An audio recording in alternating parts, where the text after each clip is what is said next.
Welcome to the Underground, the Steel City Underground, the black and gold standard for Pittsburgh Steelers coverage. Now, here's your host, Joe Kuzma and Zach Metkler. Hello, everyone, and welcome to another edition of the Steel City Underground podcast. My name is Joe Kuzma, and now sitting in as the co-pilot to my side here, once again, back together. Usually it's you and Brian, because my schedule has been just completely shot. Yours has too with the spring football, but welcome back, A1. I don't know what to call you anymore. Professor, coach, jack of all trades, master of none. A1, Zach Metkler. How you doing, Zach? Not too bad. It feels good. Hopefully the schedule starts to calm down a little bit here right in time for draft season. You know, it's been kind of a whirlwind. I feel like it's been such an anticlimactic build up to a draft for the first time in probably over a decade for me. I've been just kind of taking a backseat to everything. So it's good to kind of have the spring season slowing down a little bit, and we'll get more chance to get back after the whole draft swing here. Kind of forcing it all into the last possible minute though.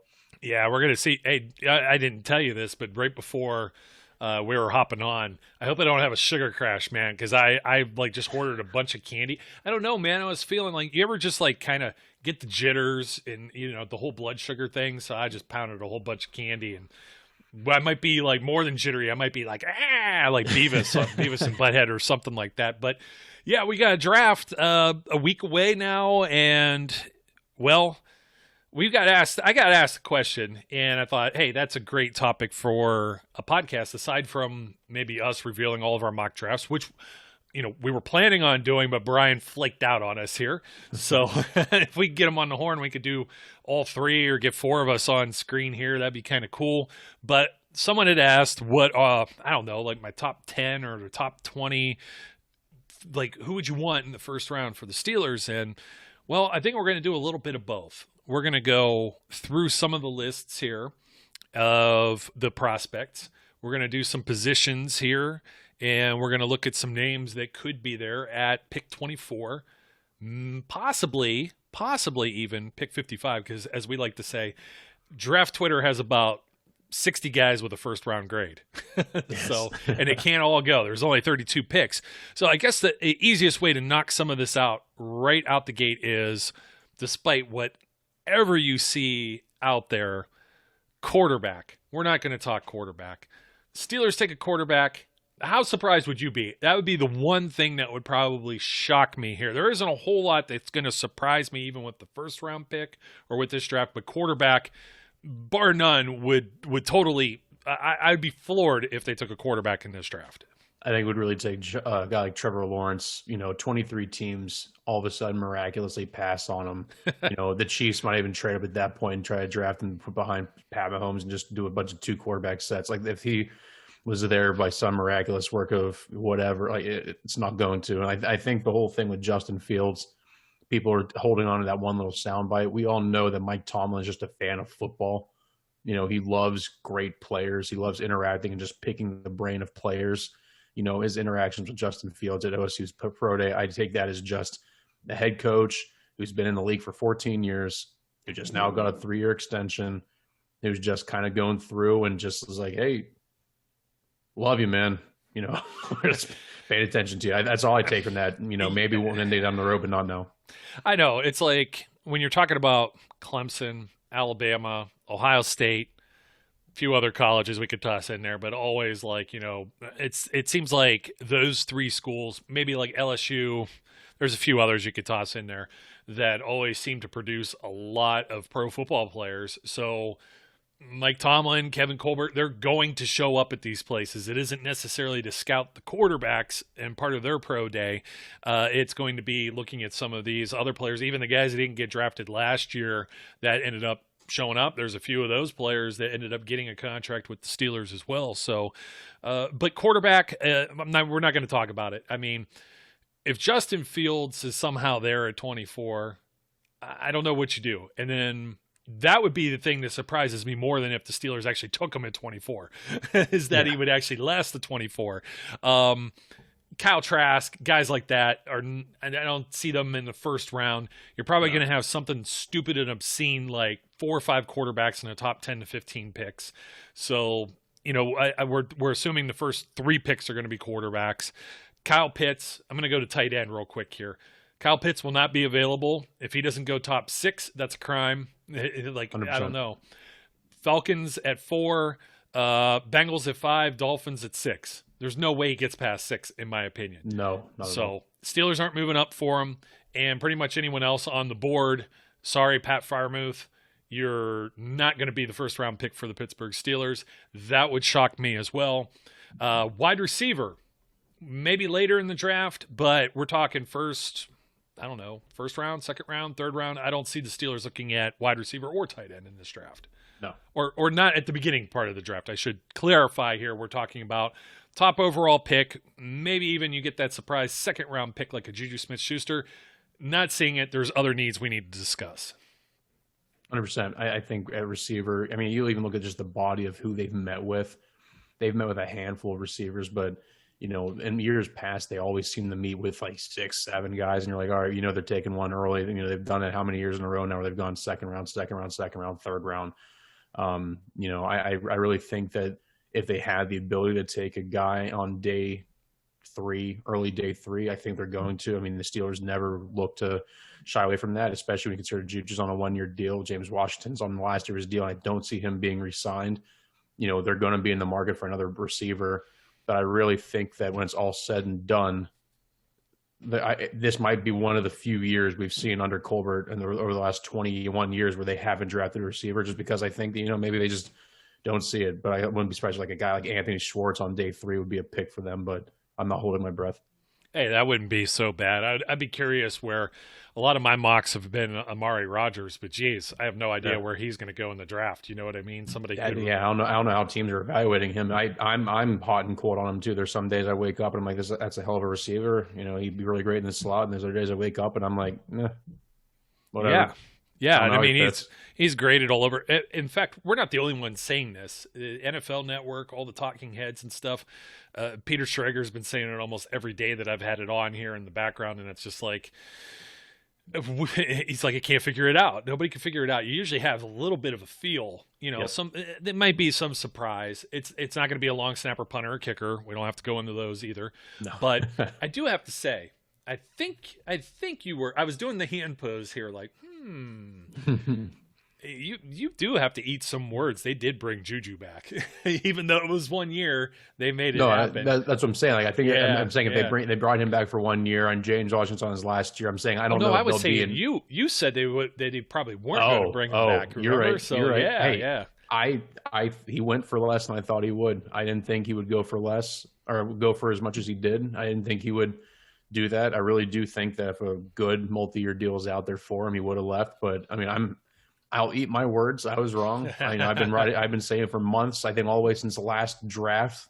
Once they drafted Chase Claypool, I thought he'd be on the way out, regardless of what happened. So, I'm pleasantly surprised. I'm glad Juju stayed. And I'll eat my words there. I was wrong. I'm man enough to say when I'm wrong. I was wrong.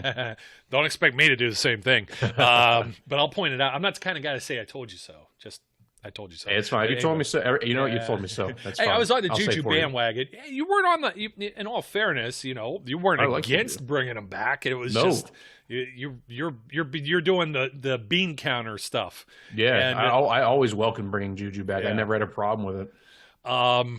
On that same train of thought, man, I mean, that's kind of where we were thinking last year. Chase Claypool comes in, okay, because they're not going to be able to keep Juju. They pass on taking J.K. Dobbins, and now role reversal here. You got to flip it around. Had they taken J.K.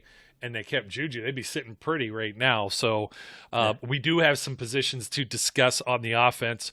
Running back, offensive lineman, particularly, I would say, well, let's boil this down. I see a lot of folks out there, mostly fan mocks, some of the so-called experts, sliding an offensive guard into these drafts. And I'm just shaking my head like, no, there's some bigger priorities there on that offensive line. Tackle and center, just glaring needs just based on who left. You got to replace some bodies there. So that's where I'm sitting with that. I think that's most of the offense there, Zach. And I know you love offensive linemen, and we got a whole lot of that to discuss. But on the defensive side with defensive linemen, I don't really see anything that jumps off the page either, not at least with top picks. If you're talking defense, bringing Vince Williams back, who we just discovered making the veteran minimum, was scheduled to make $7 million this year per Mark Kaboly of The Athletic. And they bring him back. They got Robert Spillane. Devin Bush is coming back from injury. You've got some inside linebacker depth there. Maybe not so much on the edge, but anyone who's been mocking linebacker in general, first-round pick, I don't see it. You don't see them really talking to any safeties either. I think, and Brian and I have discussed this, I believe you discussed this when you were on the one show with, and I can't remember that sweet lady's name. She was awesome. Yeah. She was great. Better than Brian. But anyway, better than Brian. It doesn't take much, you know what I mean? We'll see if he catches this. We'll see if he leaps into the comments somewhere. I like to throw a jab to see if he's paying attention. You guys do that to me. Yeah, you guys do that to me all the time too. You're like, Joe isn't going to listen to this. He's too busy, and it's like I catch it. Sometimes you won't hear me, but usually I'm driving, and I'm like those, and I can't respond because I'm driving, but. We've mentioned cornerback. It looks like the only interest really with the Steelers, there's like maybe one guy that could go like undrafted out of all the guys that they've talked to are first round graded picks. And it wouldn't surprise me if they go that direction. So considering this is probably, would you agree this is probably the only defensive position that they could go even first or second round? In my opinion, yeah, right now. Before the Vince Williams signing, I really thought that if a guy like Jeremiah Koromora fell, then yes. And I still think that maybe, especially because Vince Williams' deal is only a 1-year deal, and Spillane obviously being an exclusive rights guy, they still could potentially do that. They're going to draft a linebacker at some point, I think, regardless, because I don't know how much they trust Ulysses Gilbert III to stay healthy, regardless of how much raw talent and potential he has. I still don't see it being a move. I really think corner is the move they're going to, and I really think you look at the long-term prospects of the position, not knowing what Joe Hayden's going to do and not knowing really what you're going to ultimately end up having in Justin Lane and obviously Cam Sutton. They trust to get that position. I think he's going to be in line for a payday here in a year or two beyond what he just got on his current extension. I really think that position is not settled. You really have nothing proven beyond Joe Hayden. Cam Sutton is on his way as far as I'm concerned. I'm not going to call him a proven commodity yet when he really has kind of just been a spot starter, sub-package guy who plays a lot but hasn't been the dude, and Justin Lane and James Pierre aren't exactly guys I'm sitting here pounding my fist on the table saying, yep, we're set. We don't need a corner. If I'm the Steelers, I'm looking at these corners and I'm really strongly considering the fact that you never know what you're going to get with day 2 and day 3 corners. And we've seen the Steelers swing and miss on these dudes so often on day 3. I don't buy in the notion the Steelers can't draft corners because how many times have we seen them really invest premier category capital in these guys? Artie Burns. Yeah. And but Cam Sutton's a middle round. He's a third rounder. He's a third rounder, and he's like really the only time that's worked out. And I really think that's because he was an ultra talented or ultra intelligent player who just didn't have he's 5'10". He played a lot of outside corner in Tennessee, and a lot of teams aren't looking to draft 5'10" outside corners in the first round, which I'll get into that here momentarily, I'm sure, when we start talking about names. But that's where we're at right now, man. Like, I'm looking at this now. Obviously, let's go with some of the top prospects here. Patrick Surtain, not going to be there. Nope. J.C. Horn shouldn't be there. He shouldn't be there, but I sometimes wonder if he is there, if they would go him over, 2 of the likely names I know you're about to mention here. Part of me thinks I think they would pick him over Asante Samuel Jr. And I know Asante Samuel Jr. is the name that everyone is pegging to the Steelers at this point in time. And I think a lot of that has to do with the fact that, everyone has seen the picture of him and Mike Tomlin chatting it up at Florida State's Pro Day. He's an underclassman. He's a junior, ultra athletic, elite NFL bloodlines, position of need. Draft him right now. Like literally, he is the definition of what we have seen the Steelers go after in the first round over the last decade. And the only concern that he's going to bring is the fact he's a 5'10" outside corner, and I don't know how much utility he's going to have in the slot. That being said, I don't care, because you see plenty of corners. The notion that you have to be a 6'2" corner in the NFL to have success is completely an outdated way of thinking. There's more than enough corners that have had success in this league below 6 foot. I'm not saying you can be a Mike Hilton size playing on the outside, but you see Asante Samuel Jr.'s tape. He plays. He's a gamer. He can do very well. And he's the one guy that if I had to pick one player that if I had to put money down on was going to be a Pittsburgh Steeler after next week, and it'll be Asante Samuel Jr. If he's there and the Steelers have the opportunity to get him, depending on what the board looks like, I would be not stunned at all if he's the pick. No, I wouldn't either. Greg Newsome. But I could see J.C. Horn being the pick as well, just because he's a physical dude, and he also has the same exact bloodline, athletic traits, and he's not the age. So you've also got Greg Newsome, who should be there, could be there. Yeah. Caleb Farley is the one that's interesting to me. Yes, because this is a man press type guy that they might be looking to plug in. Nice and physical. This is what they've been trying to do. Gone are those Steelers' ways of just totally playing off the ball and just all the zone stuff. They want to get in your face. This is the type of player, of course, the other guys are too that we just mentioned, but it's dependent on who's there and at what value when you get to 24. If they go cornerback, unfortunately, then now what do you do with your next pick and who's going to be there? And I know the hot one has been, I don't want to dwell too much on corners because it could happen. I think what's going to happen is they go corner, and that's the only pick for the day, right? You get done with Thursday night, you got Steelers Nation is going to stew, particularly a lot of your casual fans about they're not fixing the running game. They needed a running back. Well, you need offensive linemen too to fix, and I think they've already began fixing that. There's just some to be determined players to put in the mix here, and that's where I think the hot button one is, and everybody knows my take on this, and you've heard it enough times, and we're going to break the record here again. It's going to sound like the broken record, but do you or don't you go with a running back in the first round? All the analytics people, and they've been getting on your case on Twitter, buddy. I've been seeing it. Oh yeah, Jack. and they come at me too. No way Najee Harris is going to be there. Well, a lot of people said the same thing at Eddie Lacy when Le'Veon Bell was drafted, and then they passed on Eddie Lacy too, and everybody was like, oh my God, how can they pass on Eddie Lacy? That was the guy. These guys don't know how to draft. One guy, the other day was saying they hadn't had a good draft in 10 years, and I was like, yep. Yeah, sure. They go 0-16 every year, so TJ Watt's a real scrub. Oh, so many bums. So yeah, so I know you're a Clemson guy. And I'm an Ohio State guy, and we've both got running backs, in this, some dogs in the hunt here. So Trey Sermon isn't considered part of this top three. The top three really: Travis Etienne, your guy from Clemson; Najee Harris, Alabama. A lot of people are saying they're expecting him to come in and be Derrick Henry.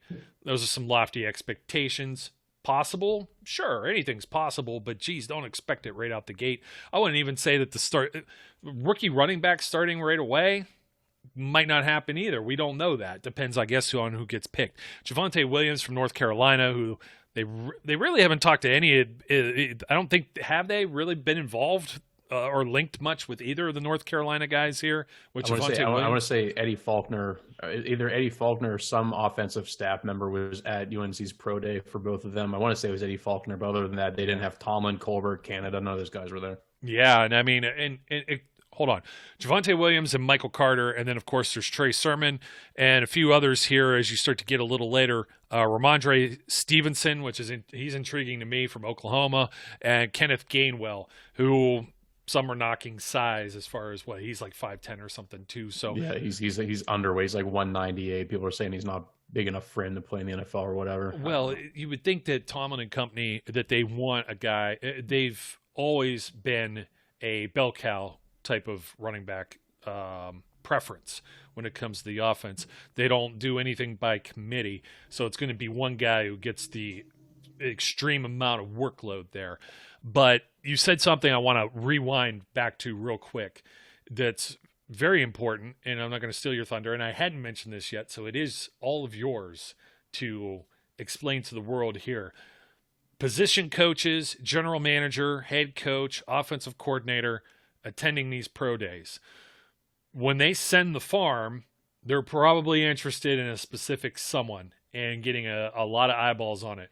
When they send just Eddie Faulkner, I'm sure he has some input, but it doesn't scream to me like Javonte Williams or Michael Carter is the Steelers' pick at number 24. No, that screams to me that they wanted to get the running back coach there. You know, they're not going to, especially because the rules were you couldn't send more than 3 members from staff. So, like, I really think Eddie Faulkner, if he would have been at both Clemson and Alabama and probably Ohio State's pro day if he could have been, you know, and really in reality, I think really getting him there at UNC's pro day to take a look at those 2 backs who really are, you know, they're both in the top 5, in my opinion. They're both in my top 5, at least. You know, I think they're both going to be very sought after draft picks. I really think getting Eddie Faulkner there, and if they had any type of behind the scene meetings with him, is really just a kind of a safety valve, really. If, you know, they don't get a chance to get Harris or Etienne, and they're looking at a situation where maybe they don't feel as confident. They didn't like what they saw with Sermon or Jamar Jefferson or any of those guys you mentioned. You know, maybe I actually didn't mention Jefferson. That's, you know, he's an unexciting but serviceable day 3 pick. If you're looking again at doing the whole notion of the running back doesn't matter and it's all the offensive line, which I still think is a dumb way of thinking. People that sit there and say running backs don't matter, they do matter, but you also need to have an offensive line. It's, you know, which came first, the chicken or the egg? They're both important. You have to have a running back that can actually do what you want him to do and has the skill set to do, and you need an offensive line that can block for him. They both help each other out. It's a symbiotic relationship, but I digress. You know, you look at the whole concept of, you know, one of those 2 guys isn't there. Maybe they trust what Faulkner said. Maybe Faulkner's like, hey, I really like Michael Carter. Hey, I really like, you know, Javonte Williams. And we kind of don't really feel that great about, you know, Trey Sermon or Jefferson or any of these other dudes on day 3. Let's just go with Javonte Williams. He's on the board still at 55. We went corner in the first round or whatever in the first round. Here's a guy we can feel confident with. I really like the workout because I don't know what extensive relationship they had with Le'Veon Bell going into 2013 either. I don't believe, if I did some research, I don't remember seeing Tomlin or Colbert at that pro day either. I want to say it was just James Saxon.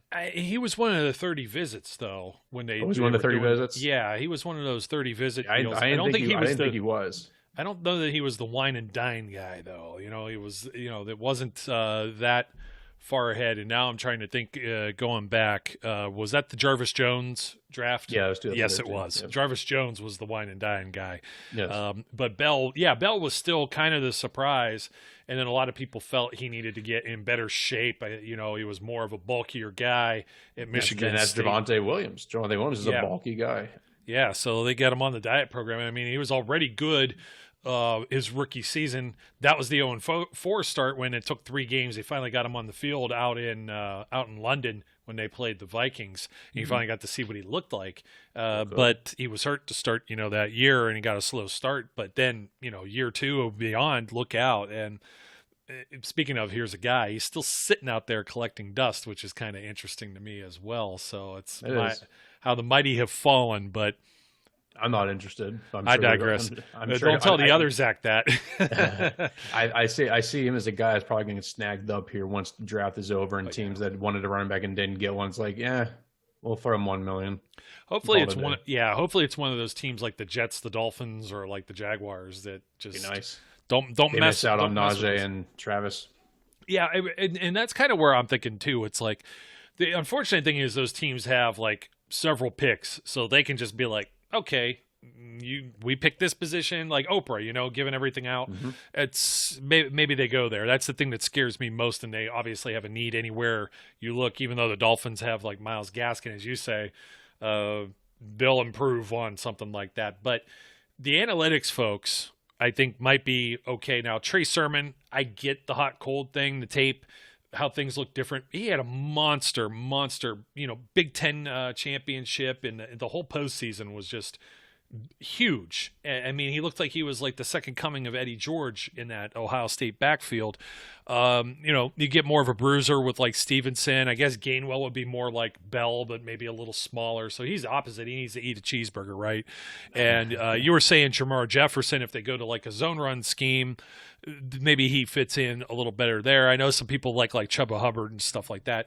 I don't want to go too far down this list because we're talking first round pick. It would not surprise me if they went Etienne or Harris first round pick, but a lot of folks are like, I can't remember where I saw this. Maybe you do on Twitter. They were talking about Washington football team, for example, and they went Antonio Gibson was third rounder last year, 66 overall, and they signed someone else that was a veteran. They had a couple of guys in the stable of that backfield that were actually pretty solid.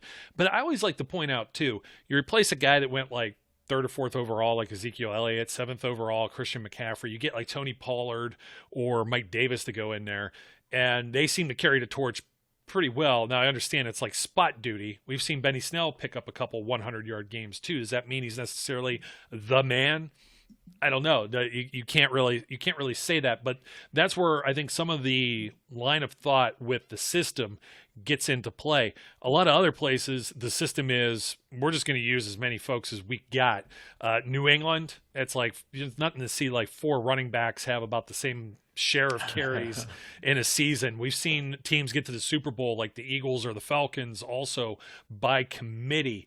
The Rams had Gurley, right? Yeah. They still had Gurley then, so that wasn't too much of it. It was a committee because he was hurt, and then they had to put somebody else in there like a Donald Brown or whoever they had at that point. But see, that's another thing though. Like you have Gurley went in the teens, and Melvin Gordon, and those guys aren't with their original team. So for me, first round, the only reason I'm against running back is if you take Najee Harris, are you committed to him? You got to be committed to him for at least 4 years, but will the commitment be there for like 8 years? And will you get the maximum effect? Will you at least get one additional contract out of him where you didn't get that with somebody like Bell? You take him in the first round, you get that whole 50-year option. Would that be better used toward going toward an offensive lineman? And I guess that's where we're kind of headed toward talking about, because I don't know. All these guys here, Harris and Etienne, you can't go wrong, I think, with either one of them. I would just prefer if one of these guys slides into the second. Now, if they don't, I don't know that they even go Javonte Williams second. Maybe I just wait on some of the other guys in the third round and see who continues to come around. We were talking about the trends too. Not too many running backs first round, but that top of the second round, man, they start going.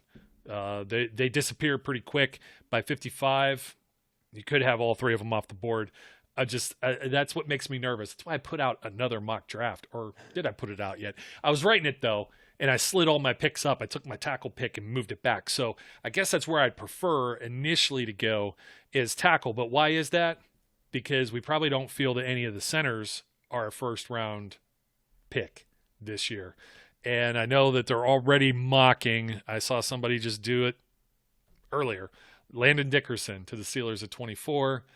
I know you're shaking your head. Quinn Miners, I don't think he's in the first round. Creed Humphrey, to me, screams pick 55 for the Steelers if they happen to go Najee Harris or something with 24. Then I think center goes second round for sure for the Steelers. Yeah, I'm going to say this one last time for everyone listening. I don't advocate taking a running back in the first round. All right? Love running backs. Coach them in college. Love them. I don't advocate taking them because of the same issues. A lot of people fight me on this on Twitter. Like, well, there's no longevity. You're looking at a short-term use. I understand all that. That's why I don't advocate for it. But on the flip side, you can improve the run game. It comes back to the whole argument I just had where, you can sit there and say all you want to that the running back doesn't matter. If it's the notion that it's an irrelevant position, you say that until you have a running back that doesn't know how to make the right cut, fumbles the ball and can't catch a ball in the backfield. Don't tell me the talent doesn't matter. It does matter. We've seen bad running back play. Bad running back play is not good, regardless of the offensive line. All right? So you look at that point. The offensive line matters a ton. As a guy who's a former offensive lineman coach, it matters a lot. Running back matters. You look at the depth. I like Najee Harris. I know people have gotten on me saying I don't like Najee Harris. I'm not even saying I advocate Najee Harris. I like Travis Etienne a little bit more. I just expect Harris to be a guy that's going to be in play there. But beyond that point, I don't feel confident that drafting a running back in the middle rounds is going to be any different than what we've seen with drafting guys like Benny Snell and Jalen Samuels and Anthony McFarland and et cetera, et cetera, et cetera. And I'm not saying that those guys couldn't do much better behind a better offensive line. I think the biggest thing is what separates early round running backs from mid-round guys that maybe are serviceable in a committee. The Steelers love having a bell cow running back. And to get a true, by the definition, dynamic, do-it-all bell cow running back, to get a Le'Veon Bell, to get an Alvin Kamara type, where Alvin Kamara, people want to use him as the poster child for guys who are third-round picks that go and become all pros. People need to remember Alvin Kamara had next to no usage at Tennessee. Tennessee didn't use him properly. He was at Alabama and was buried on the depth chart. That's why he fell to the third round. If he's at Tennessee for 4 years or 3 years and comes out and is getting all the touches that guys like Najee Harris and Travis Etienne had, he's not going in the third round. There's no question of potential character concern. He's not going in the third round. He's a first round talent. Joe Mixon, he's so talented. They got him in the second. Do you not remember all the stuff that went on in Joe Mixon's background? Joe Mixon doesn't have all the character issues and all the off the field stuff. Joe Mixon's not going where he went, and he still went in the 40s.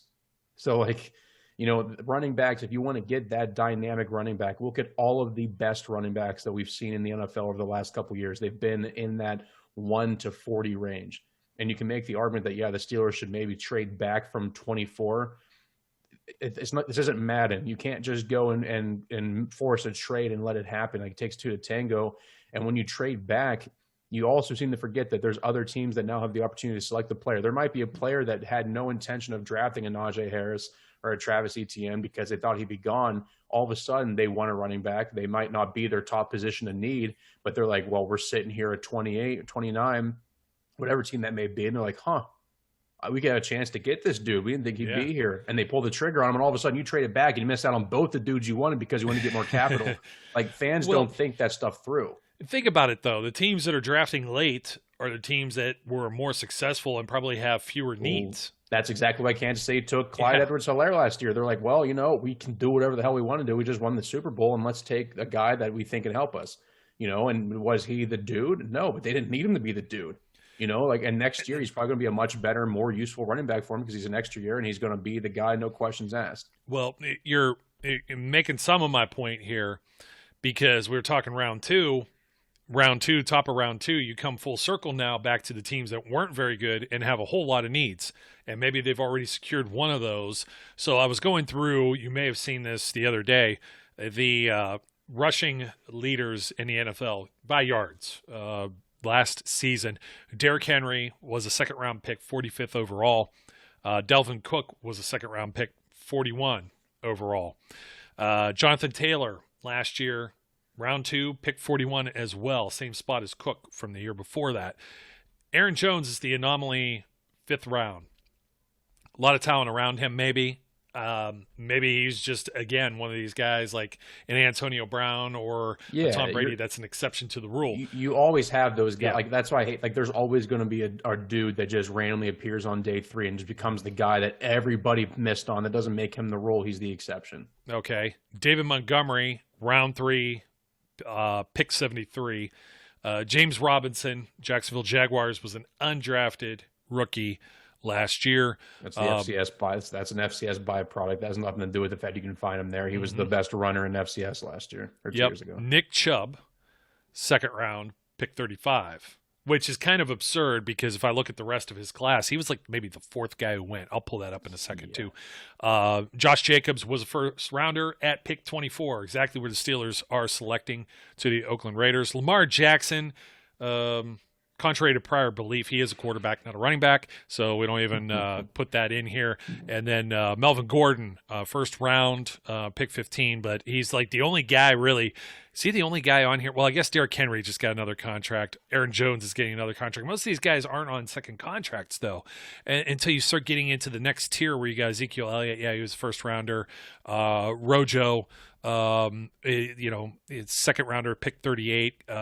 Kenyon Drake, now bouncing around. He was a third rounder at 73. Kamara, you mentioned, 67th overall in the third round.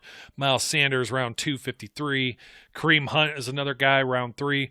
But as we mentioned all this, J.K. Dobbins was a second rounder right at pick 55 last year, as we mentioned. CEH on here, Clyde Edward-Helaire. Antonio Gibson, I mentioned earlier, he was a third rounder at 66. Gus Edwards, because everybody runs the ball apparently. They got 3 guys in like the top 20 or whatever. I went out to 22. Whatever. James Conner was still in the top 25. He was 105 overall, and the 8th guy taken in that particular draft. And if you don't feel comfortable necessarily and say, oh, well, he was garbage or whatever, that's kind of where we're going at. Well, you find a Kamara, there's probably 3 other James Connors that get drafted and we don't hear anything about in that sort of range. So, well, I say first round, I'm like, well, I'd rather wait, maybe get a tackle. One of those cornerbacks sounds pretty enticing to me. I don't think I can wait beyond the second round, because then you wait beyond it, your guys are gone. I'm not taking Trey Sermon in the second round as much as I like it. No. Again, I think you're what you said. You're rolling the dice on, and I still don't know who Benny Snell is, or if he'll even get an opportunity to show us otherwise. You know what I mean? Anthony McFarland, you don't know. Opportunity, maybe somebody gets hurt and all of a sudden, wow, this is the guy. I don't know that everyone necessarily jumps off the page in the same aspect here, like Robinson, for example, getting the opportunity to do what he did, or Aaron Jones. They're not necessarily always drafted just to be the guy, too. A lot of people are pegging the Steelers to need a guy and get a running back. So do they throw another dart? Perhaps. It depends on how front-loaded the rest of the draft is here. But I think you and I are pretty sold on running back's going to be first or second round. And if it's not the first round, everybody's going to freak out, because that's what they feel is the absolute need. Freak out even more if it's cornerback. But I've been I was going to look up the other thing here too. Where was Chubb? Oh, yeah. So Saquon Barkley, obviously, you get a guy like Saquon, CMC, Zeke, they're on a whole other planet. You know what I mean? Correct. They're going to go top overall. But Rashad Penny and Sony Michel in that draft before Nick Chubb. I liked Nick Chubb, and when he went to Cleveland, it was just like, oh man, are you kidding me? Like, I mean, to this day, I was still stunned that Rashad Penny went in the first round. And I know a lot, like, say what you want to, you never know. Some teams are higher than other guys. We've seen the Seahawks completely whiff on first round picks over the years. That's why it's really not surprising that they so frequently trade out of it, because it seems like they just have an ineptitude of picking in that category. And really, I thought Sony Michel would have been better, but I really just don't trust the way that you can't trust New England running backs on a consistent basis. I mean, Corey Dillon, I feel like was the last running back that I could actually watch in a Patriots jersey. I'm like, yeah, he'll get you 100 yards on the ground every other week. Sony Michel felt like he was destined for failure going into that system, and Nick Chubb was really the Georgia back that you kind of wanted. He kind of felt like he looked like the dude that would do it all. And I thought the Browns lucked out. And then, Kevin Stefanski really kind of helped elevate that system to the next level in terms of running it through him. And he's going to be the next running back. I think you really see get that $13, $14 million a year, that either maybe he's the first one that lives up to it. Maybe he's another one of these dudes that gets the big mega deal in terms of running back money, and the team ultimately ends up regretting it. As a Steelers fan, I hope it's the latter. As a fan of running back play, I'm hoping it's the former.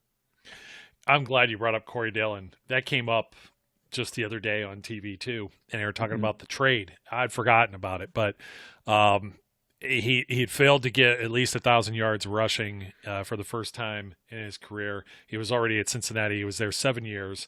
He only goes for 541 after getting, 1129, 1130, 1200, 1435, 1315, 1311, a couple of double-digit touchdown seasons. New England traded a second-round pick for Dillon. He goes on to rush for 1,635 yards and 12 touchdowns. And his postseason was pretty crazy too.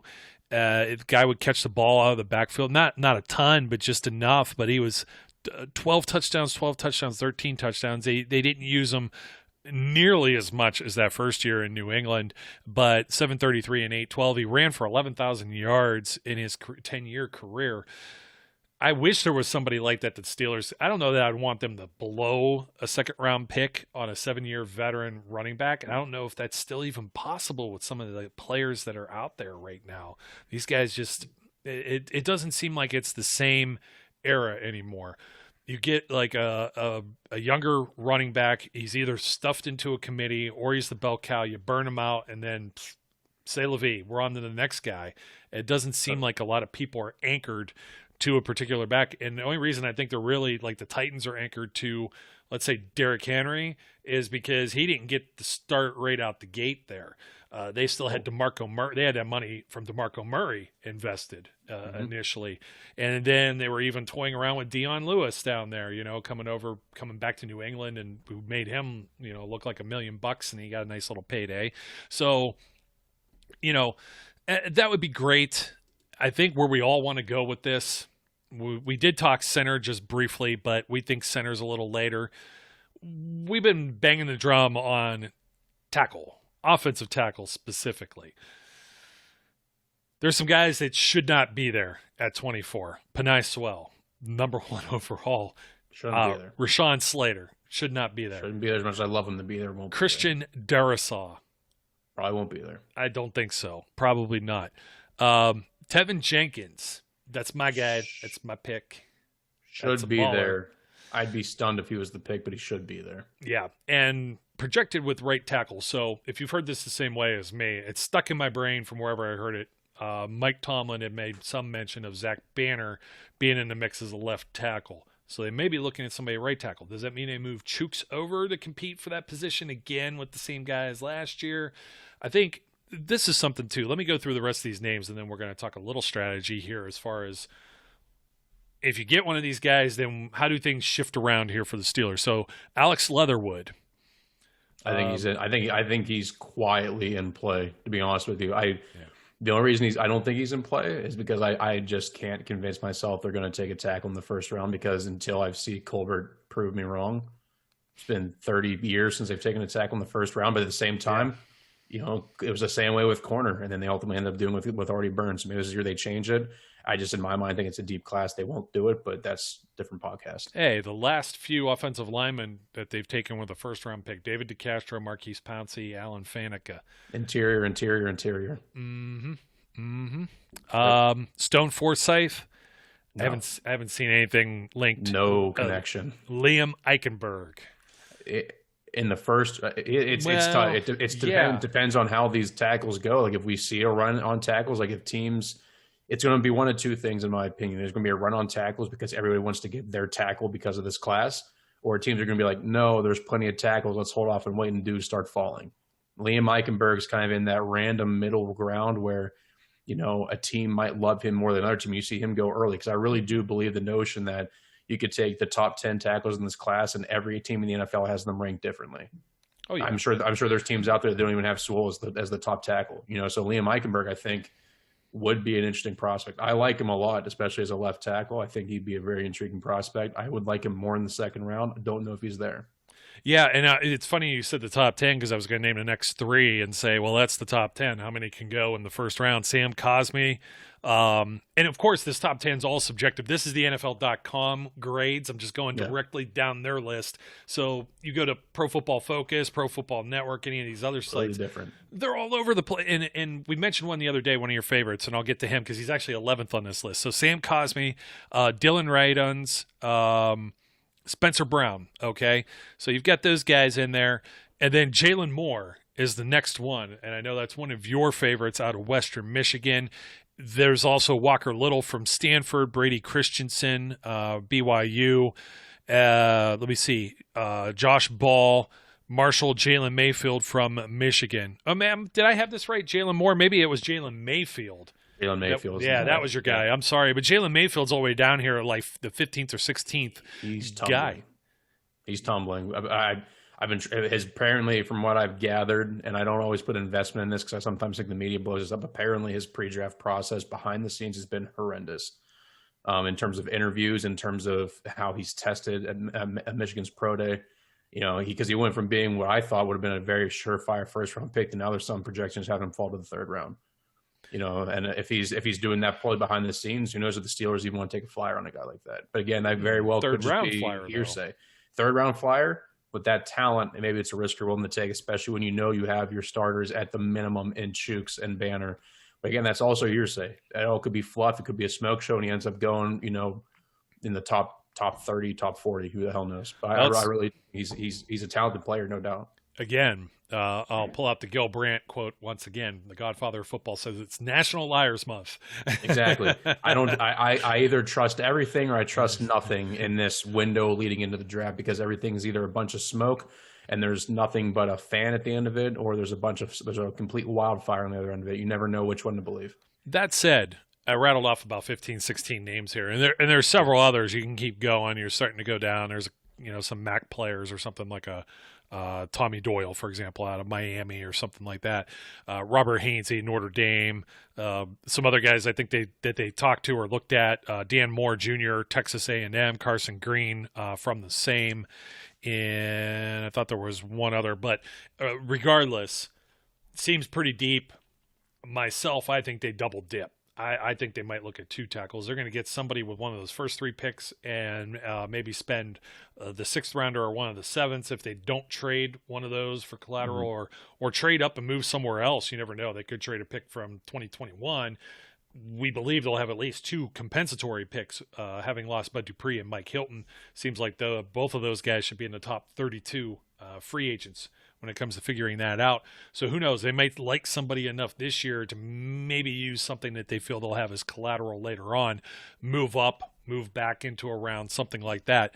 But regardless, naming that many names, 15 guys in the top 90 picks, tackles. I mean, but it just goes to show just how deep it is at tackle. So maybe they don't have to go first round as much as even I'm saying, hey, I want let's get the guy that's going to anchor this thing down for a while.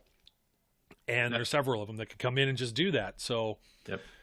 That's kind of my logic there in terms of looking at the positions, because I think you look at running back, there's really those big 3. You have Michael Carter, who's kind of a fringe guy who I think is going to probably go in that late 2nd round range, realistically, maybe around where the Steelers are picking, and a guy like Sermon or Stevenson or someone like that maybe sneaks up a little bit more, but really it's the top 3, top 4, Gainwell maybe, and there's a drop off, and I think there's a more noticeable drop off because I know a lot of fans always pick their favorite mid-round running backs. Those dudes probably are never going to be anything more than committee guys, realistically. I look at the interior offensive line, the value for the top guys in this class in terms of what, they have to work with is in the middle rounds, in my opinion. I think there's also some good value that can be found on day 2, early day 3 at center. I think you look at that tackle, you can feel pretty confident of those top 15 guys. There's probably going to be a good number, not all of them because that never happens, but a good number of those guys are probably going to be guys that you're seeing contributing in some capacity as a starter over the next 2 years or so. And if a team is drafting one of those 15 guys in the first 2-3 rounds, it's probably because they need a tackle in some capacity, meaning that they're probably going to get the opportunity to play. And if I'm the Steelers, and this is the thing that I think fans keep forgetting, the draft is more than 1 round long. I would rather take one of the top running backs and add, one of the top tackles as opposed to adding the top tackle and then a running back, because I don't care what anyone says. Running back still matters. You still have to have talent at the position. And right now the Steelers don't have a lot of talent in that room. And I think you just look at who's there. You're more than like if you're looking at waiting for a position, Najee Harris, Travis Etienne probably aren't going to be there at 55. I really don't see a scenario where they are. I don't remember the last time where the first running back went off the board at 55 that late. It doesn't happen typically. Typically, there's at least one back that goes somewhere in the top 50. You got to go back to like when Bell was drafted. Really, he was the second one. It doesn't happen very often where it's that late where you see the running backs come, especially whenever you have, talent that is dynamic, because all 3 of those top guys are dynamic in their own right.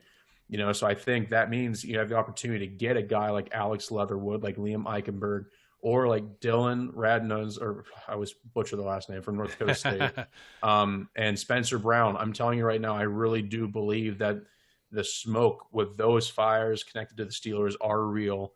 I think if the Steelers were to go small tackle, like in terms of small school tackle, this would be the year to do it, because both of those guys profile very well and project very well to the NFL. Spencer Brown gives off a ton of the good spots of what we saw with Alejandro Villanueva. I think really what projects well at kind of a dominant left tackle. And I think with him, you take him in the 2nd round, because the thing is, I really don't think any tackle the Steelers take is going to be a starter this year. I don't. And people want the Steelers to go to compete right now. You take one of those guys in the 1st round, at potentially a reach because guys are flying off the board. Does he beat out Banner for the left tackle? I don't think so. Does he beat out Chukwuma Okorafor for the right tackle? Maybe. I still don't think so because the Steelers like Okorafor more than the fans do. And I think it would take a hell of a lot for an offensive lineman as a rookie, an offensive tackle as a rookie to go in there and win. I think the only position that's really truly up for grabs on that O-line as we're doing this podcast right this very second is that starting center position. So any tackle you're taking is going to be kind of a question mark. And because of that question mark, you can afford to go and take a guy like one of those two, like Brown or Radens, because of the fact that they're going to be potential projects, but the upside is incredible with them. And if you're looking more at the zone scheme stuff, I do think Alex Leatherwood is a really good option there. I think he has guard and tackle flexibility. We know the Steelers love their flexibility in terms of, scheme fit. And if they do go more to the zone type of stuff, I mean, I really think Alex Leatherwood is one of the best zone blocking linemen in this class. And I think if you're really serious about committing to getting better in that capacity, adding a guy like ETN or Harris in the first round, adding a guy like Eichenberg or Leatherwood or Radens or Brown is huge. And I think that makes you better as opposed to going and taking one of those same dudes in the first round and then trying to hope that Sermon isn't just another Benny Snell. Because I get some of those vibes. I do think of the day 2, day 3 running backs, Trey Sermon is the best of them. But I don't see a dynamic running back to the point where I'm sitting there saying, man, that is the next Nick Chubb. I don't see that. I like him. And obviously, I get a little bias. I like him. I like him a lot, but I think there's a reason he's back there. He's not. Yeah, there's a reason he's there and not up there. And he seems to get banged up a little easily too. And who was the other guy? Who was the other running back at Ohio State this year? Oh, Master Teague, man. He struggled to beat out Master Teague, and Master Teague is not a running back, man. Yeah, I don't understand that. And not to crap on Teague, but I didn't care for him whatsoever. Trey Sermon's better, but he couldn't. Yeah, I don't know. I mean, you don't know all the circumstances and politics of transferring and everything like that, too. There's definitely got to be some of that at play. Right. But then again, when you get a guy to transfer over, you would assume you made him some sort of, not necessarily a guarantee, but a promise.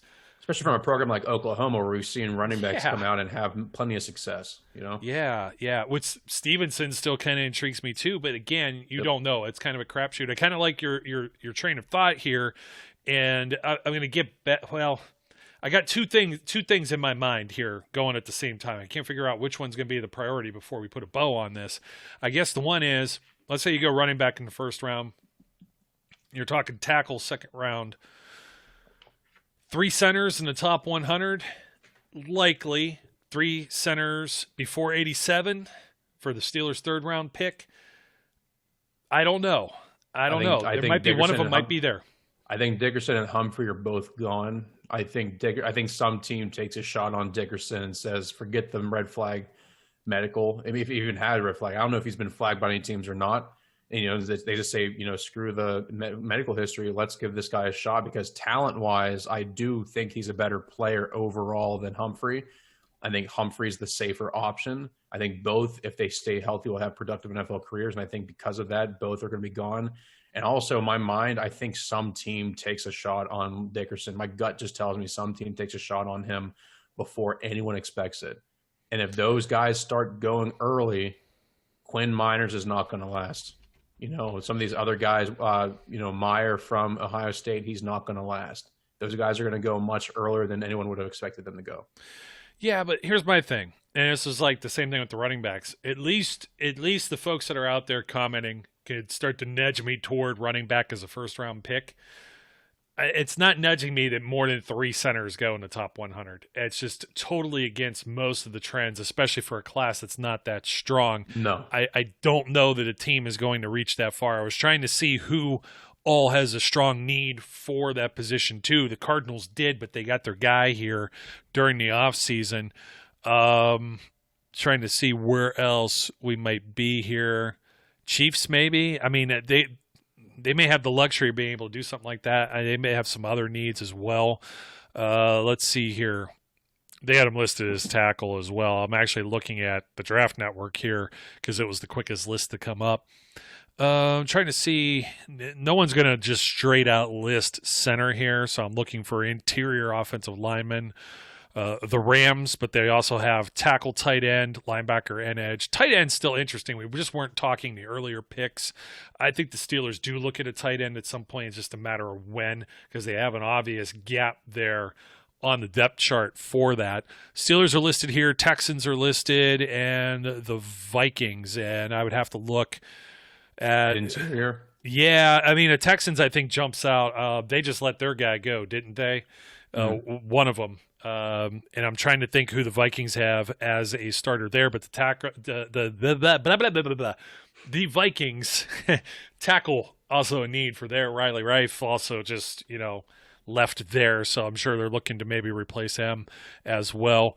Secondary need they have listed interior offensive line too. It's funny when the needs are listed twice, and I don't necessarily trust this the whole way either, because it hasn't been entirely updated, I don't think, because when I'm doing these mock drafts, the Saints go and take a center on one of these simulators almost every single time before I could grab somebody like a Quinn Miners, maybe in the third round. I'm like, the Saints have taken a center in each of the last 3 drafts.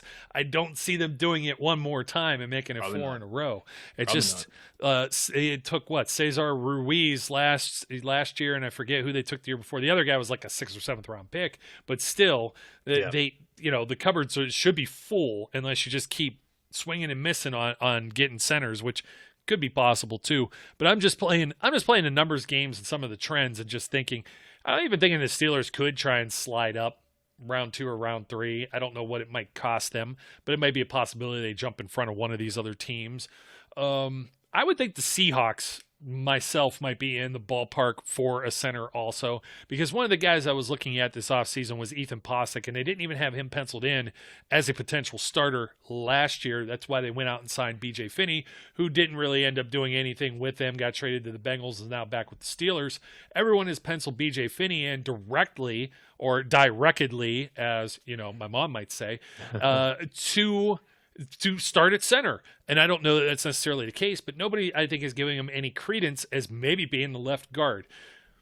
Give this some food for thought. You were saying maybe the Banner and a core of 4, those are going to be the guys to beat out. Maybe a rookie doesn't get there. They don't use a 1st-round pick or a 2nd-round pick on a tackle. Maybe they wait. Maybe they go running back center, which, hey, in a perfect world, I'm totally cool with that scenario. I've been saying to myself, Najee Harris and Creed Humphrey, 1 and 2, I would absolutely love that. In fact, they were my 2 and 3 in my mock draft that kind of fell into that order, which in reality might not fall that way. And then I had somebody like Dylan Radunz or Tevin Jenkins as my number 1. And I have another scenario where I would take Trey Sermon maybe in the 3rd round. He could even be a 4th rounder, all depending. So the whole point here is that, okay, they have made changes. Marquise Pouncey is retired.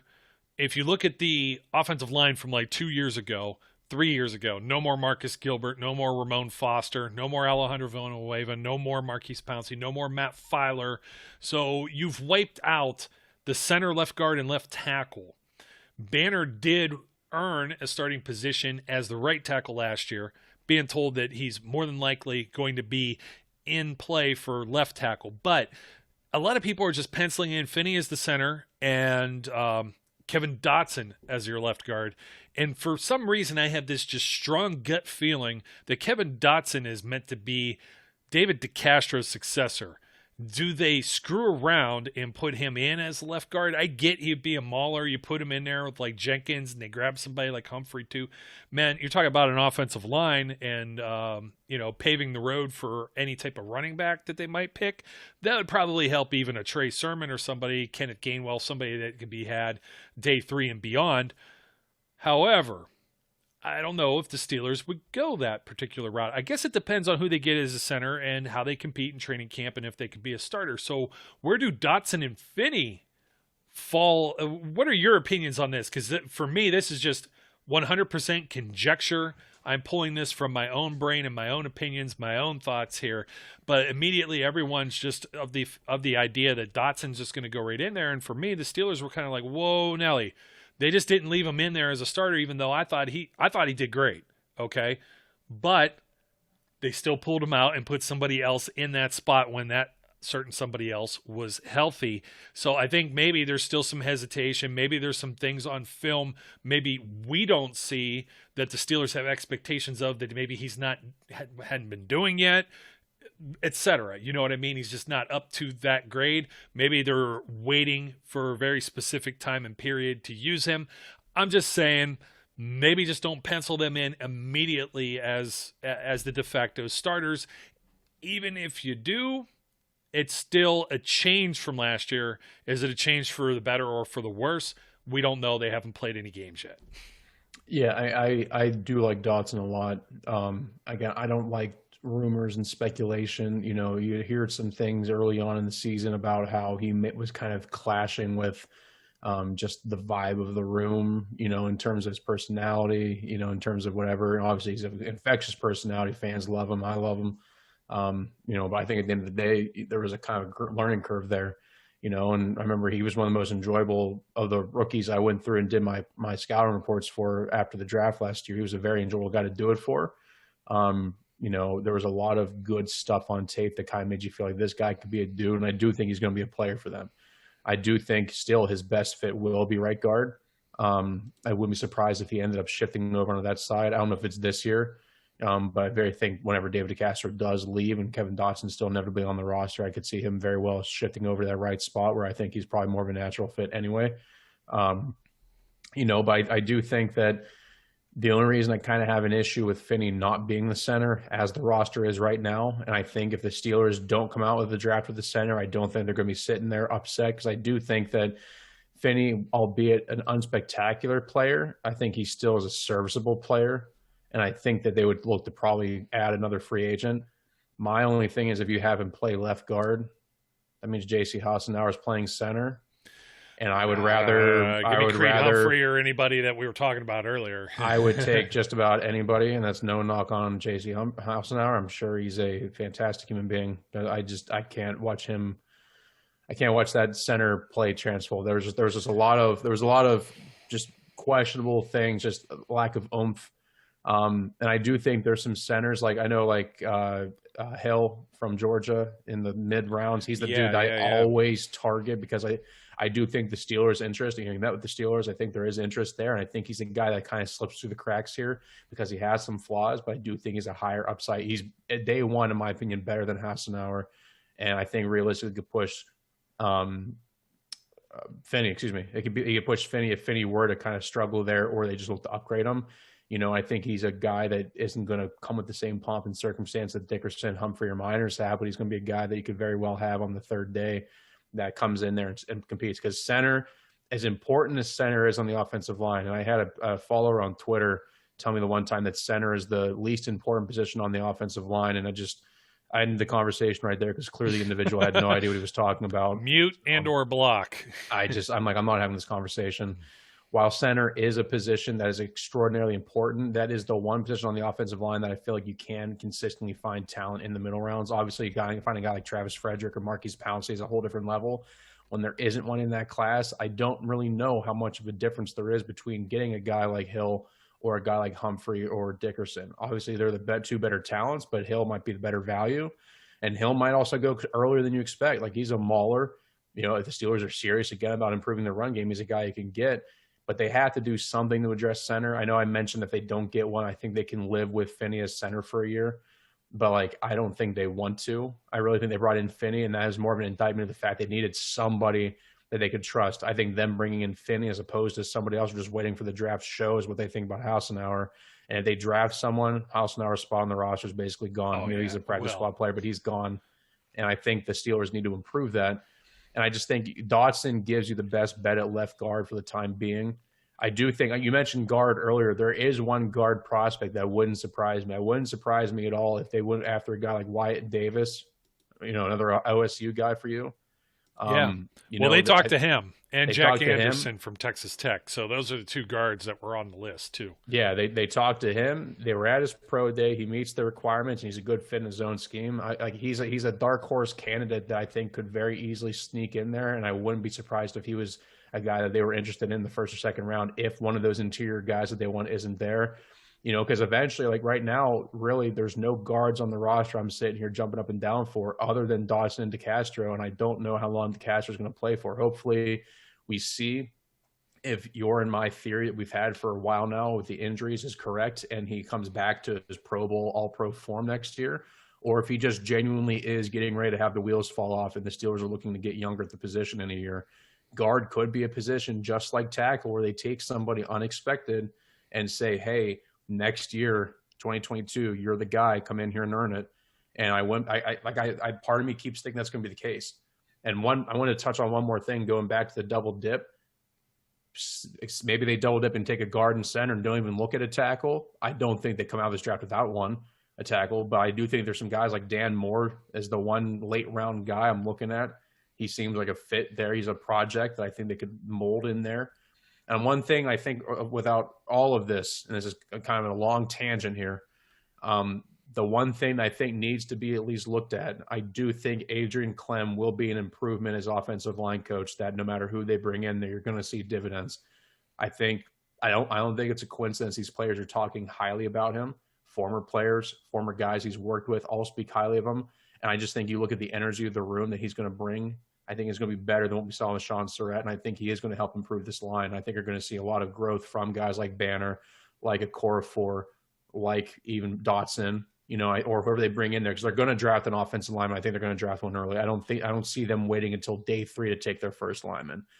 But I think that's going to be a huge dark horse factor there that people aren't talking nearly enough about what Clem's impact could potentially be on this offensive line and getting it back to form, meaning that maybe you do take a risk and you really show what he can do, and you take a guy like, Quinn Miners or a guy like Hill or someone later like that, or you really roll the dice, like you said, maybe you get him with Finney. Finney goes in there someplace, or Dawson goes in there someplace, and they kind of work it out. I don't know. But, there's a lot of opportunities there, a lot of combinations they can go. And I think the Steelers have to find some level of happy medium between this year and also knowing what the offensive line might look like in 2 years, because the offensive line is going to look completely different, I think, in 2 years as well, just from a whole list. They're going to keep adding on even next year. 100%. We're with right 11 back. picks, you have to. Well, you're right back at around 2010, where you added Marquise Pouncey, then you added Marcus Gilbert, then you added DeCastro, and they tried to do it with Mike Adams. That one didn't work out as a second-round pick, but they went Kelvin Beachum in the 7th round. They went 3 linemen that year. That's the blueprint I'm looking at for this year. There may have been like Wesley Johnson or somebody like that didn't necessarily work out with the Steelers, but still, I believe, still playing in the league too. I know he was with the Jets for a little while. No, my point with Finney too was that he played left guard in Ramon Foster's spot and had quite a bit of success doing that too. Well. So that's why I'm kind of thinking the guys like the silent snap count guy, tapping the leg, doing the things like that. He's got some experience there. And you're going to let's put it this way, you're going to move Zach Banner over, new position. You might want to put Finney in a position he's played in and not have Kevin Dotson and Banner both in a new spot, and then a rookie center perhaps. I mean, that's kind of where I'm at with that. I did find, by the way, Wyatt Davis, actually, it's a great one to bring up. There was another name that came up somewhere here too, and it isn't somebody I think that's highly on anyone's radar. Might be one of the practice squad candidates. Somebody comes in to try and compete, take Hassenauer's spot. They used to have Patrick Morris. They always seem to bring in an additional body that's like a guard center type, at least for camp. And there's a Brandon Kennedy out of Tennessee is another one. Trey Hill, though, that definitely does intrigue me. So if they miss out maybe on the top 3-4 guys, I haven't really seen Billy Myers in with a link, but they're all over like fly on stink when it comes to like Alabama, Clemson, Ohio State guys, and particularly Ohio State guys, much to the chagrin of Browns and Bengals fans. So I found a list. Ourlads.com has this, and you got to take a little bit with a grain of salt here because they're not necessarily listed maybe in the proper orders, but it's all of the so far penciled in maybe starting centers, because they have Hassenauer listed here for the Steelers. That's why I said grain of salt, but the teams that could use a center maybe. So the Bills have Mitch Morse. They're okay. Matt Skura went over from Baltimore, where he had a little bit of problems. He's with the Dolphins now. David Andrews went back to the Patriots. Connor McGovern with the Jets. Patrick McCarry, who has been there with the Ravens, but he was undrafted free agent, I believe, a couple years ago. So that might be somebody that the Ravens are always looking to pave the road with that running game. You can't count them out on taking somebody that maybe the Steelers might want. Trey Hopkins with the Bengals. J.C. Treader, Browns are set there. J.C. Hassenauer with the Steelers are not set there. I don't know any of these guys with the Texans right now because their guy, that was Nick Martin. They let go. He went to the Raiders, who let go of someone who went to the Cardinals. Ryan Kelly with the Colts, I think they're fine. Brandon Linder, Jaguars, and Tyler Shatley. Yeah, I think that whole team needs a overhaul. Facelift. Ben Jones, Titans. Lloyd Cushenberry with the Broncos. Austin Blythe. Lloyd Cushenberry. Yeah, that's an old blast from the past, man. Yeah. Just hits you in the feels, right? Yeah. Austin Blythe with the Chiefs. We already mentioned Nick Martin. Corey Linsley with the Chargers, formerly of the Green Bay Packers. Tyler Biadasz with the Cowboys. Nick Gates with the Giants. Jason Kelsey hanging in there, I guess, still with the Eagles. Chase Roullier with Washington. Cody Whitehair, Bears. Frank Ragnow, Lions. Elton Jenkins with the Packers. Garrett Bradbury with the Vikings. Matt, I think the sugar is starting to wear off, man. Matt Hennessy with the Falcons. They just invested in him. We'll see. Matt Paradise with the Panthers. Eric McCoy listed here with the Saints. And they just brought back Will Clapp as well. Ryan, and I mentioned Cesar Ruiz is over there too, so there's another guy playing on that line that was penciled in as a center. Ryan Jensen with the Buccaneers. Rodney Hudson, formerly of the Raiders, now with the Cardinals. Brian Allen there with the Rams. Alex Mack just signed this offseason with the San Francisco 49ers and penciled in once again, mentioned earlier, one of the guys I wanted to target, Ethan Posick. With the Seahawks. So got a handful of teams that may be interested in upgrading their center position there for sure, but it kind of gives you that idea. A lot of the teams that we named, they have quite a few needs too, so it's hard to say. And we're talking almost all exclusively offense here. There are teams, don't forget, that need defensive players. They just don't need, like the Steelers getting mocked an edge rusher. I don't see it, linebacker. Those positions are going to go. The more of those that go and the more quarterbacks that go means that some of these other players trickle down into the Steelers spots and makes me a happy, happy, happy Steelers fan. So I guess that kind of covers all the bases, Zach, I believe. We covered an awful lot here. We may have one, maybe two more shows. It's going to be draft time, buddy. So we're going to be talking about whoever the Steelers end up selecting. I guarantee you it's going to be somebody we just named. Guarantee it. Guarantee somebody we named will get drafted by the Steelers here. Could even be Trevor Lawrence. I'm not going to go that far, man. I'm not going. Hey, make a dream. There are guys we did not name specifically. And that was right. Mac Jones. Never even heard of him. Who? Yep. Reminds me of playing. You ever play Mike Tyson's Punch-Out back on the old Nintendo? Little Mac. No. Little Mac was the little skinny guy that used to try and jump and punch all the guys. If you ever seen it on the screen, that was Little Mac, and I think Mac Jones, Little Mac. It gets plenty of hate from this show. It's nothing personal. I just don't want the Steelers. I'm still.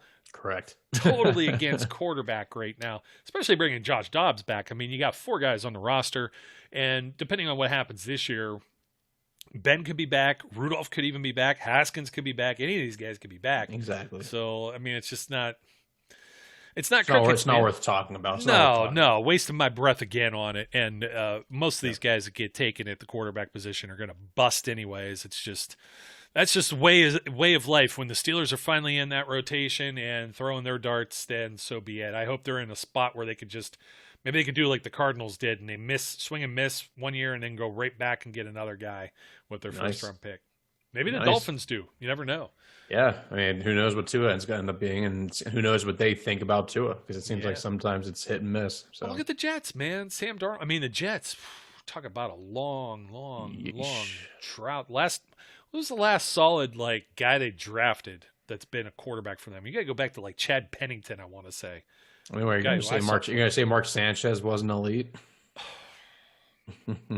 I saw Pennington play in college. I remember that was one of the first guys growing up that was like, oh yeah, hey, there's a pro guy I saw, at the then FCS level. So it was that was a lot of fun. I saw Leftwich play in college too, which was kind of cool back in that day. Yeah, and Randy Moss wearing the striped soccer socks, which I don't know how he got away. How did he get away with that with NCAA regulations? They're even tighter than that stuff in the NFL is. I have no idea how they were able to get away with that stuff. The second they saw that, they should have been shutting that down and making him change his socks right there on the field. I'm shocked that he was able to get away with some of that. Yeah, that's going way back. I saw way too much Marshall football because they played Youngstown States multiple times for national titles before they moved up into the MAC and became a 1A team or whatever you want to say. So, but we got a little bit more draft content. Maybe we'll give you our de facto mock picks. I think maybe we'll go through the whole thing. I don't know how we're going to do it, but we're going to figure it out. We got to give you something set in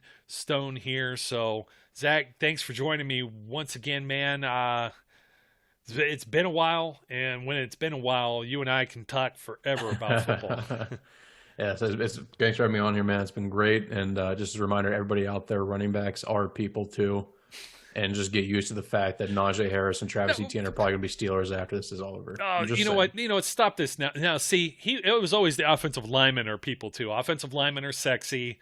This, that, and the other thing. And they are people too. Being a running backs coach, now you've joined the dark side. They are. Hey, they're people too. Just because they have shorter shelf lives doesn't mean they can't make an impact. Yeah. Hey, I'm okay. Yeah. Terrell Davis made the Hall of Fame, man. That's all that matters. Yes, he did. And we're going to see how many others. Just now that you brought it up before I let you go. I know we're about a week old on this now, but Julian Edelman retiring. No. And people talk. Yeah. Just come on. How can you even put him in the Hall of Fame? We got to start having some serious talks about guys like There's about 7 other receivers right now that aren't in the Hall of Fame at receiver that should be over him. Yeah, absolutely. I mean, not only Heinz Ward, but I mean, there's so many other fringe guys. Sterling Sharp's the one that's kind of like, he reminds me of the Terrell Davis argument or even the Megatron argument, short career, electric. Ultra productive. Yeah, just a fantastic player and not there. And it's just, but there's... You're saying a half dozen. We could probably come up with a full dozen because we're not even considering some of the, what do you want to say? The legacy? Is that the word they use for it? Yeah. I mean, there's some guys, we might not have the numbers, so to speak, but still, I mean, they're putting Drew Pearson in. So it's like Drew Pearson was still a solid wide receiver, but you got a hard time getting some of these guys to there because I think I forget I might have said it on one of the other shows, but Heinz Ward has already fallen like about 8 spots, if not more, maybe 10 in receiving yards, receptions, and everything else since he's retired compared to where he was. Now it looks like he's like somewhere in the bottom of the list because you got guys like Julio Jones or Larry Fitzgerald. Larry Fitzgerald will have everyone eventually. Yep. That's a good off-season topic. We're going to be talking. Let's bring up Larry Fitzgerald and Frank Gore and whether or not they're Hall of Famers soon enough, because that'll be an interesting. That's a long talk right there. Yeah, that is a good talk. You got the longevity. They got some production. They'd obviously put up some numbers, and I think that's maybe what helped Jerome Bettis get across the finish line there. But I still think Jerome Bettis was a Hall of Famer. They made him wait too long. They made Faneca wait too long. It's all preposterous. It's all Steelers bias, all Steelers hate. That's the way that you can't tell me otherwise. So.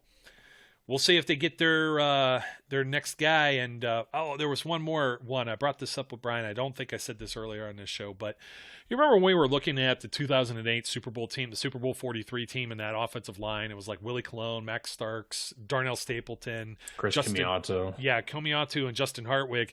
And somebody was like, this is why. You remember, look at this offensive line is trash. And they still got to the Super Bowl with them. And it's like, well, the running back... This was them advocating for Najee Harris with pick 24, first round. But the running back was Willie Parker, and he was undrafted. So it's just kind of like, and Jerome Bettis was a first-round pick, but the then Los Angeles Rams, who then became not the Los Angeles Rams and are now back to being the Los Angeles Rams, misused him, and he went from being the battering ram to the bus on a trade. Yep. Yeah, maybe one of the best trades in franchise history. We'll see how Minka ends up turning out too. But They didn't give up nearly as much for Jerome Bettis, and there you go. And I just wish there was somebody like that they could pluck from somewhere else, but it just so happens when you're talking about players like David Johnson, for example, it seems like a lot of the tread has fallen off a lot of these players' tires. So very quickly. Yep. All right, man. I think we're going to say la vie here. My name's Joe. His name is Zach. Julian Edelman's not a Hall of Famer. Najee Harris could be the top pick. That's the way we see it. Don't forget to like, comment, and subscribe. Draft right around the corner. Until next time, we encourage everyone out there to be safe, be good, and we'll catch you later. We would like to thank you for listening and remind our listeners to follow us on social media and our website, www.steelcityunderground.com.